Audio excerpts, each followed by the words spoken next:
Bonsoir à tout le monde et bienvenue à cette série de formations dont nous débutons en ce jour. Déjà, je suis très content que nous puissions démarrer cette série de formations et comme promis, j'avais dit que nous commencerons cela dès lundi. Et nous sommes lundi justement le 12 février. Le 12 février donc. Nous allons effectivement débuter déjà par cette vidéo d'introduction où je vais vous faire part de la liste des différents modules que nous allons apprendre pendant cette formation. C'est déjà ça. Et ce dont nous vous avons fait part dès le départ, c'est que nous avons besoin des personnes. Nous avons besoin des personnes vraiment déterminées à aller jusqu'au bout, des personnes passionnées. Passionnées, ça veut dire que lorsqu'on aura fait une ou deux notions, ils vont faire assez de recherches, ils pourront chercher des exercices associés et pourront simultanément peut-être poser des questions en fonction des recherches qu'ils auront fait concernant justement la notion que nous aurons appris. Et déjà, comme vous êtes déjà au courant, nous avons créé un groupe. Ça veut dire, ce groupe, qu'est-ce qu'il a pour but? La pour but, parce qu'il sera ouvert à certaines heures. Donc, nous allons l'ouvrir pour que vous puissiez poser vos questions, pour que nous puissions vous suivre de façon plus optimale et que chacun de vous puissiez bénéficier de tout le jus, tout le contenu dont on pourra tirer de cette formation. Donc déjà, c'est déjà ça, le premier pas. Et aussi, le but c'est de pouvoir former, comment je dirais, un bataillon ou alors une armée d'au moins 5000 développeurs à la fin de cette année. Donc déjà, veuillez partager cette vidéo au maximum de personnes, le lien pour intégrer notre groupe WhatsApp. Si vous avez des questions ou des suggestions, vous pourrez aussi les poster en commentaire, comme il serait aussi idéal pour vous de joindre le groupe WhatsApp dans lequel nous sommes en cliquant simplement sur le lien qui est en description, tout simplement. Déjà, nous allons voir plusieurs modules tout au long de cette formation, notamment premièrement la programmation en C, qui est communément appelé langage de bas niveau.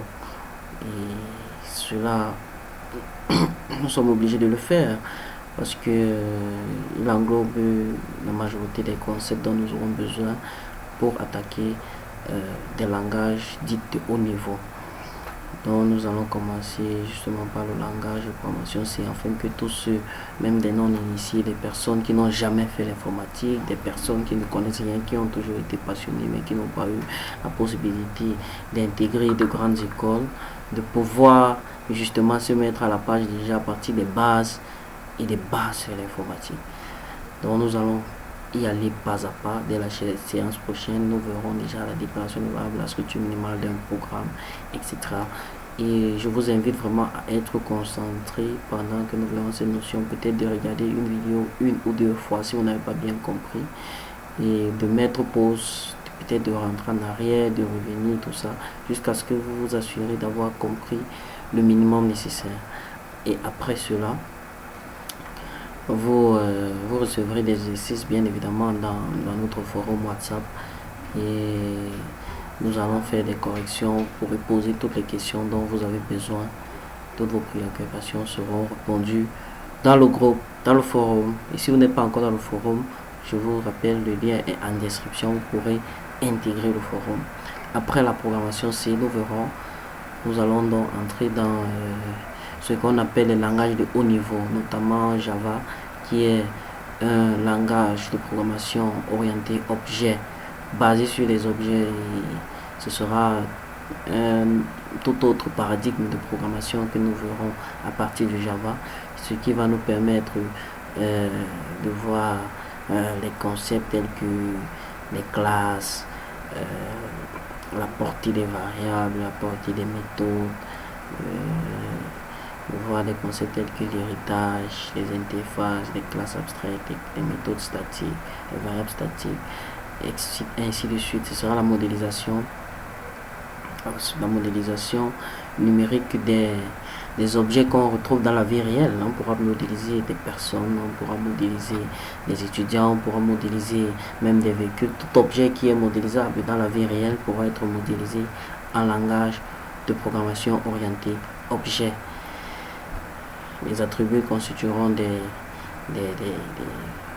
des attributs de la classe constitueront des caractéristiques de l'objet, et il y aura aussi ce qu'on appelle des méthodes qui seront des fonctionnalités, qui représentera des fonctionnalités de ces objets là sur le monde réel. On va pouvoir programmer tout cela.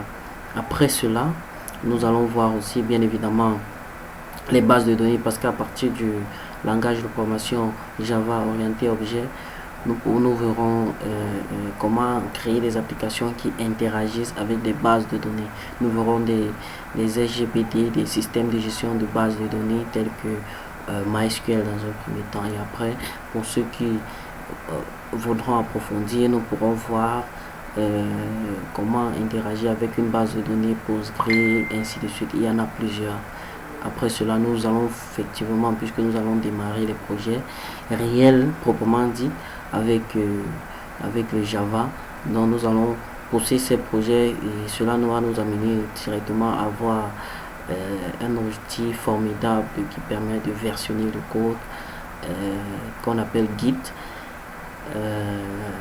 GitLab, GitHub, selon la nécessité, nous verrons, mais ce sont vraiment deux outils formidables et similaires qui fonctionnent presque de la même façon. Donc en maîtrisant l'un, on maîtrisera forcément l'autre. Et pour ceux qui cherchent, comme je dis et comme je dirai toujours, donc nous avons besoin des personnes passionnées, des personnes qui cherchent, des personnes qui veulent. Nous n'avons pas besoin forcément des personnes qui ont déjà une certaine base en informatique. Non, vous pouvez ne pas avoir une base, vous pouvez juste avoir été passionné de l'informatique, mais vous n'avez jamais eu la possibilité de pouvoir intégrer une école qui vous permet d'apprendre dans l'informatique. Donc vous pourrez, à partir de cette formation qui débute bien évidemment aujourd'hui, commencer à partir de zéro. Et à partir du groupe, vous pourrez poser toutes les questions, vous pourrez contacter même les administrateurs en inbox, vous pourrez poser toutes les questions et vous serez servi. Donc c'est déjà ça.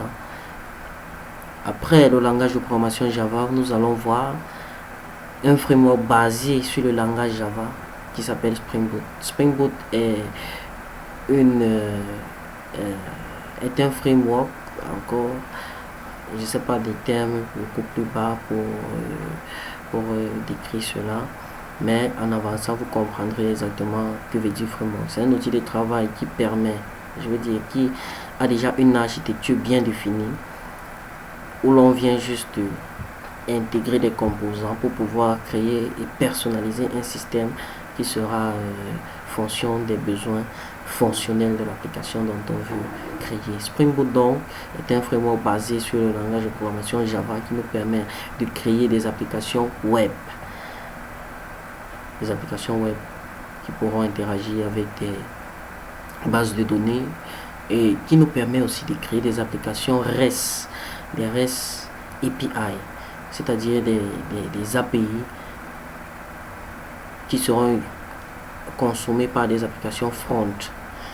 Donc au cours de la formation aussi, vous aurez la possibilité de connaître c'est quoi un développeur front-end, c'est quoi un développeur back-end, c'est quoi un développeur full stack, qui tous utilisent des technologies bien évidemment respectivement front-end, back-end et full stack.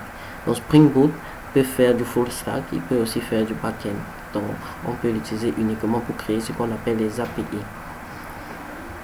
Après Spring Boot, nous verrons bien évidemment Ionic. Ionic étant un framework parce que Spring Boot nous permet de créer des applications web.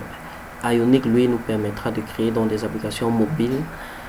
Et nous allons créer des applications mobiles cross-platform. C'est pourquoi j'ai voulu que nous puissions voir Ionic à l'instar de, je vais dire, à la place d'un framework encore basé sur le Java qui nous permet de créer des applications Android native pure, ou d'autres qui permettent de créer des applications pour iPhone. Non, nous allons utiliser une plateforme comme Ionic qui nous permet de créer des applications Android et avec le même code de générer la version iOS. Donc c'est l'avantage, et aussi l'avantage, la raison pour laquelle j'ai voulu que nous puissions voir ce framework, c'est justement parce qu'il est aussi basé sur un autre framework qu'on appelle Angular, qui lui était une framework toujours front-end, mais essentiellement pour les sites web.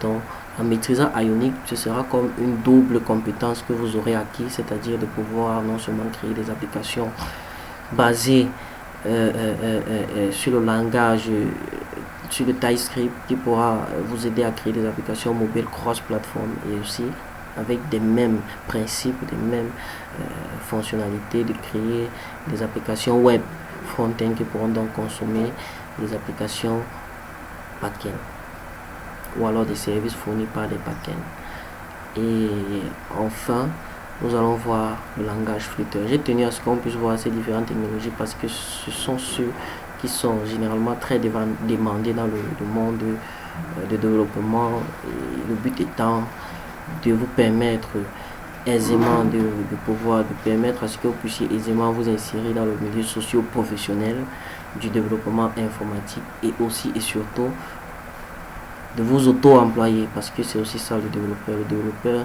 doit avoir la possibilité de s'auto-employer, de créer l'une de ses propres applications, de les mettre sur pied et de définir un business, c'est-à-dire un business intelligent, un modèle de business qui va lui permettre donc, en fonction des fonctionnalités, de cibler une certaine audience devra utiliser son application et de se faire de l'argent en fonction des fonctionnalités qu'il offre via son application. Donc le framework Flutter déjà aussi est un framework mobile nous permettant de créer des applications mobiles et avec le même code de générer une version Ionic, de générer une version je veux dire Android, et générer une version iOS. Mais Flutter a encore plusieurs avantages, je veux dire, qui avec le même code nous permet de générer une version web, une version pour des systèmes d'exploitation Windows et une autre version pour des systèmes d'exploitation tels que Linux. Donc il fait presque dans tout. Il suffit juste que votre application soit responsive et vous pourrez générer la même application pour toutes les plateformes. C'est l'avantage de Flutter, et aussi il est très demandé dans le milieu professionnel, surtout qui permet de faire presque du natif, parce que les applications générées par Flutter vraiment sont assez optimales en termes d'efficacité, de rapidité, et ainsi de suite. Donc c'est un peu voilà les modules que nous allons voir tout au long de cette formation, dans le but vraiment de vous permettre de vous mettre à jour sur le plan technologique, puisque nous sommes à l'ère de la technologie, et il est important pour tout le monde, je veux dire même pour des personnes qui n'ont pas pu intégrer des écoles de formation, de pouvoir maîtriser, de pouvoir avoir certaines bases sur le plan technologique. Donc on ne pourra pas tout voir en ce qui concerne l'informatique. Nous allons nous focaliser uniquement sur le domaine du génie logiciel. Donc nous ne pourrons pas voir des modules comme le réseau, on ne pourra pas voir comment est-ce que des machines communiquent. Bien évidemment, c'est vrai que le génie logiciel englobe ces domaines, mais nous ne pourrons pas entrer en profondeur dans le réseau, nous ne pourrons pas entrer en profondeur dans la sécurité. Cependant, nous ferons le réseau, nous ferons aussi la sécurité, mais dans le cadre du développement des applications web et mobiles. Donc déjà, je suis content de pouvoir démarrer cette série de formations, et j'espère que vous vous sentirez à l'aise dans le forum. Nous allons ouvrir de temps en temps juste pour que vous puissiez poser des questions, parce que vous êtes vraiment nombreux, et on ne peut pas ouvrir le forum pour que tout le monde puisse parler. Donc vous allez nous excuser sur ce plan-là. Nous allons ouvrir ce forum de temps en temps juste pour permettre à ceux qui ont fait des recherches de pouvoir poser des questions, et s'il y a des exercices que nous aurons passés, parce que nous passerons tous les exercices dans le forum. Donc si nous allons passer des exercices, nous ouvrons le forum juste pour que vous puissiez donner des propositions, des réponses, et nous formulerons aussi des corrections pour tous les exercices dont nous allons pour tous les exercices que nous allons vous donner. Donc vraiment je vous remercie de votre attention, merci d'avoir suivi cette vidéo. C'était juste une vidéo d'introduction, ce n'était pas vous voyez qu'on n'a rien fait de vraiment pratique. C'est à partir de la prochaine vidéo que nous allons entrer déjà dans les méandres de la formation, en voyant déjà le premier module qui sera la programmation C. Donc nous allons voir déjà comment créer notre premier programme, déclaration des variables et tout. Je vous invite vraiment à être persistant, à persévérer dans cette aventure, parce que, comme on dit, le travail n'est pas toujours bien dans la bouche, mais ses fruits sont très doux.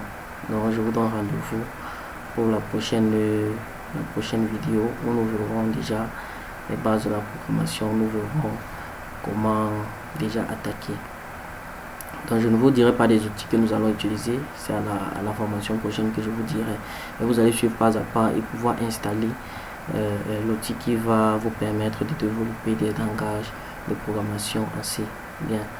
Merci et on se revoit dans le groupe. Si vous avez des questions, quelques préoccupations, vous pouvez écrire dans le groupe, dans le lien est en description, intégrez le groupe, écrire dans le groupe. Et je vous remercie déjà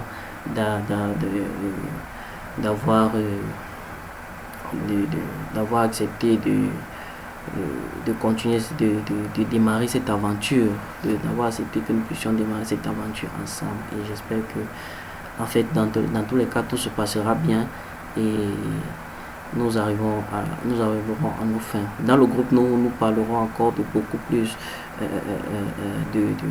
d'opportunités qui s'offriront à nous en suivant cette formation, déjà que nous pourrons concrétiser cela à la fin avec des projets réels qui pourront être déjà qu'on pourra mettre sur le marché et faire le marketing pour pouvoir nous-mêmes générer nos propres revenus. Donc bien, merci et à la prochaine vidéo. Si on continue de parler, la vidéo sera assez longue, donc je vous remercie déjà et à très bientôt pour de nouvelles vidéos.